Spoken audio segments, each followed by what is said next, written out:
The Telltale Heart by Edgar Allan Poe.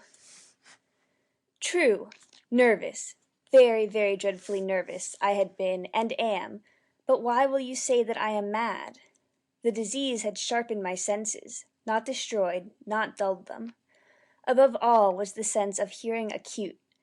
I heard all things in the heaven and in the earth. I heard many things in hell. How then am I mad? Hearken, and observe how healthily, how calmly I can tell you the whole story. It is impossible to say how first the idea entered my brain, but once conceived, it haunted me day and night. Object there was none. Passion there was none. I loved the old man. He had never wronged me. He had never given me insult. For his gold I had no desire. I think it was his eye. Yes, it was this. He had the eye of a vulture, a pale blue eye, with a film over it. Whenever it fell upon me, my blood ran cold, and so by degrees, very gradually, I made up my mind to take the life of the old man, and thus rid myself of the eye forever. Now this is the point. You fancy me mad. Madmen know nothing, but you should have seen me.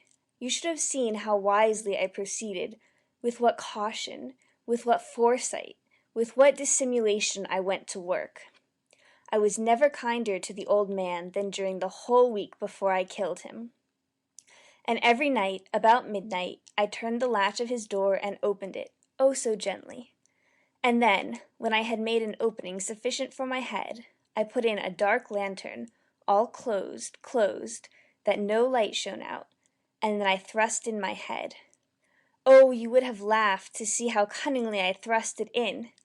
I moved it slowly, very, very slowly, so that I might not disturb the old man's sleep.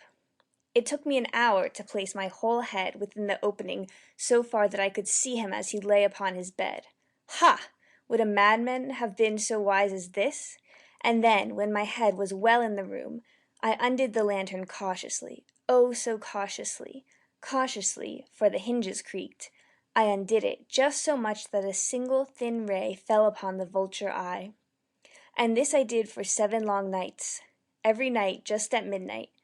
But I found the eye always closed, and so it was impossible to do this work, for it was not the old man who vexed me, but his evil eye.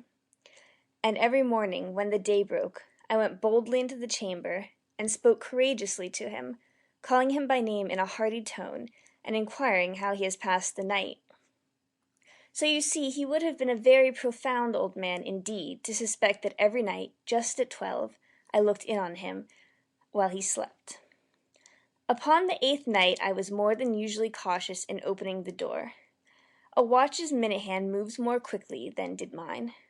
Never before that night had I felt the extent of my own powers, of my sagacity.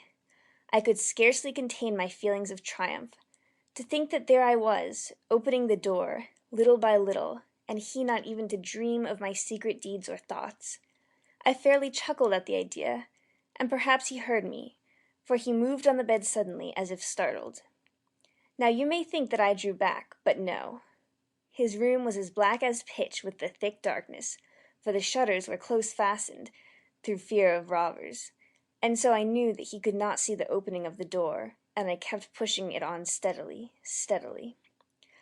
I had my head in, and was about to open the lantern, when my thumb slipped upon the tin fastening, and the old man sprang up in bed, crying out, "Who's there?" I kept quite still, and said nothing. For a whole hour I did not move a muscle, and in the meantime I did not hear him lie down. He was still sitting up in the bed listening, just as I have done, night after night, hearkening to the death watches in the wall. Presently I heard a slight groan, and I knew it was the groan of mortal terror. It was not a groan of pain or of grief. Oh no! It was the low, stifled sound that arises from the bottom of the soul when overcharged with awe. I knew the sound well. Many a night, just at midnight, when all the world slept, it has welled up from my own bosom, deepening, with its dreadful echo, the terrors that distracted me. I say I knew it well. I knew what the old man felt, and pitied him, although I chuckled at heart. I knew that he had been lying awake ever since the first slight noise, when he had turned in the bed. His fears had been ever since growing upon him. He had been trying to fancy them causeless, but could not. He had been saying to himself, "It is nothing but the wind in the chimney. It is only a mouse crossing the floor." Or, "It is merely a cricket which has made a single chirp." Yes, he had been trying to comfort himself with these suppositions, but he had found all in vain. All in vain, because death, in approaching him, had stalked with his black shadow before him and enveloped the victim. And it was the mournful influence of the unperceived shadow that caused him to feel, although he neither saw nor heard, to feel the presence of my head within the room. When I had waited a long time, very patiently, without hearing him lie down, I resolved to open a very, very little crevice in the lantern. So I opened it. You cannot imagine how stealthily, until at length a simple dim ray, like the thread of the spider, shot from out of the crevice and fell full upon the vulture eye. It was open, wide open, and I grew furious as I gazed upon it. I saw it with perfect distinctness, all a dull blue, with a hideous veil over it that chilled the very marrow in my bones, but I could see nothing else of the old man's face or person, for I had directed the ray, as if by instinct, precisely upon the damned spot. And have I not told you that what you mistake for madness is but over-acuteness of the sense? Now, I say, there came to my ears a low, dull, quick sound, such as a watch makes when enveloped in cotton. I knew that sound well, too. It was the beating of the old man's heart.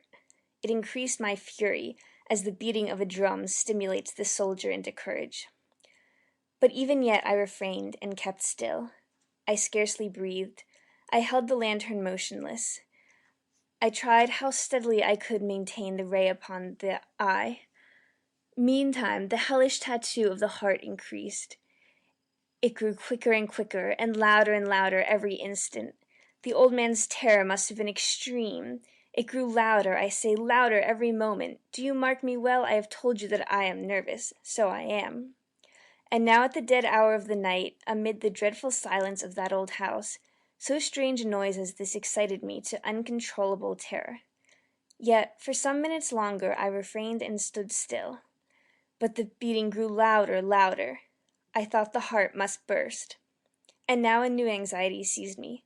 The sound would be heard by a neighbor. The old man's hour had come. With a loud yell, I threw open the lantern and leaped into the room. He shrieked once, only once.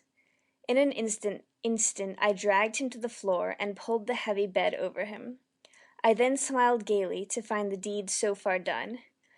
But for many minutes the heart beat on with a muffled sound.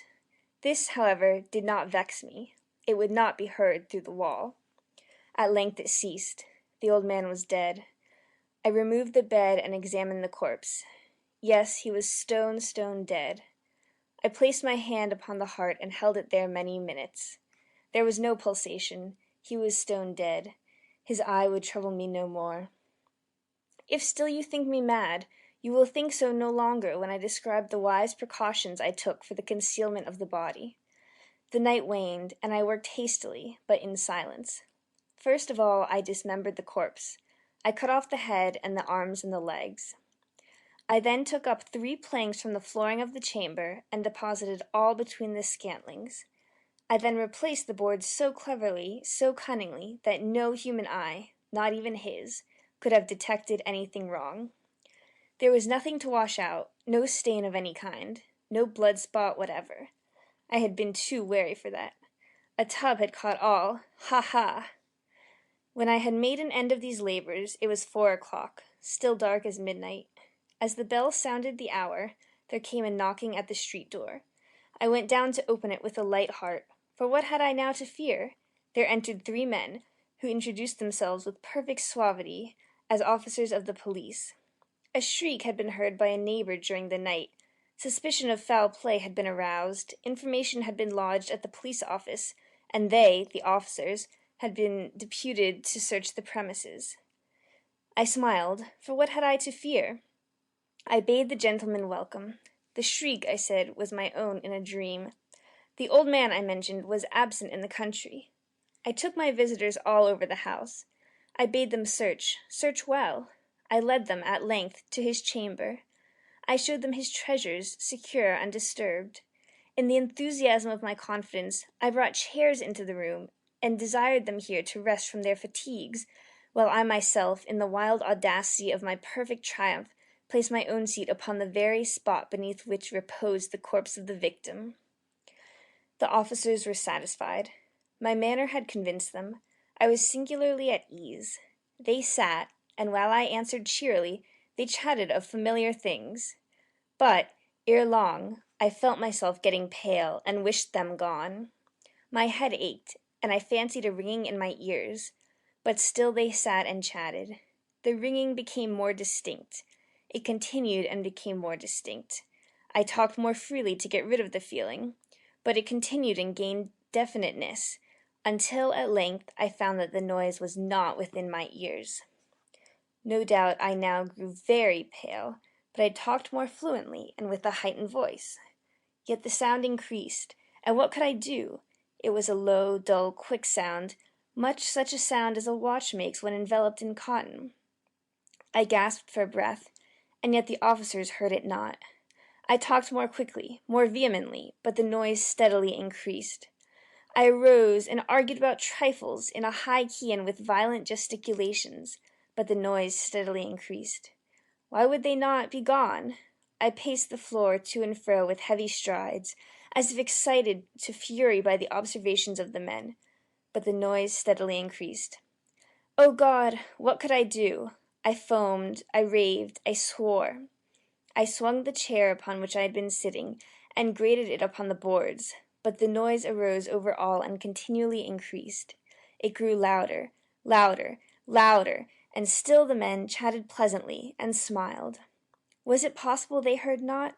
Almighty God! No, no! They heard, they suspected, they knew. They were making a mockery of my horror. This I thought, and this I think. But anything was better than this agony. Anything was more tolerable than this derision. I could bear those hypocritical smiles no longer. I felt that I must scream or die. And now, again, hark! Louder, louder, louder, louder. Villains! I shrieked. Dissemble no more. I admit the deed. Tear up the planks here. Here, it is the beating of his hideous heart. End of The Telltale Heart.